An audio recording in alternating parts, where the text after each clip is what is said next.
Hey guys, and welcome to my guitar course. Firstly, a massive heartfelt thanks for you taking the time to actually check out this course and for letting me be your guide in getting into this lead guitar playing for the first time.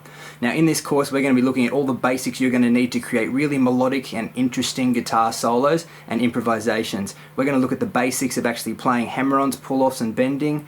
We're going to look at scales, triads and arpeggios. We're going to look at techniques that we can put together in linking the shapes and knowledge all over the fretboard. But most importantly, we're also going to look at the basic theory behind all of those techniques that allows us to understand why we use these things for our lead guitar solos. Now on top of that, in every single video there's also going to be visual diagrams on the fretboard for you guys to follow. So everything that I'm doing and explaining in the lessons, you're going to be able to follow along with a little play along diagram to show you what I'm doing. You don't need to read sheet music and you won't need to read tab to get through this. It's going to be a visual play along, so hopefully that's going to keep you guys excited to keep learning. As always as well, every video that has a main topic will have a supplementary video that you'll be able to take away from the lesson after we've done all the activities and continually look at the diagram and have visual activities and backing tracks to play along to really keep your guitar playing soaring. But anyway, enough talk, grab your guitar, tune up, and let's get into it. See you soon. Before we actually put these triads onto the fretboard, it's also important that you understand what string groups are, because I'm going to be talking a lot about what string groups are and how these triads fit into various string groups. So let's take a look now on the fretboard and I'll explain what that's about. Okay, so if we look down here, if we are talking about string group 1-3, what I am talking about is the string group from the high E string all the way up to the G string.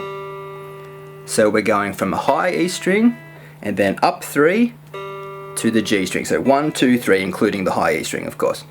If I was talking, we're going to need an A, a C sharp, and an E. And we're going to need to find those in string group 1-3.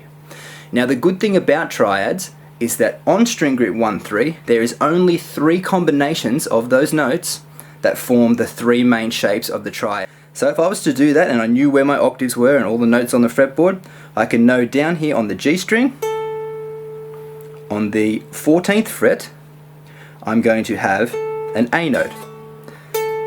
I also know on my B string, if I start here and go B, C, C sharp, I have a C sharp here, and I have an E up here on the 12th fret.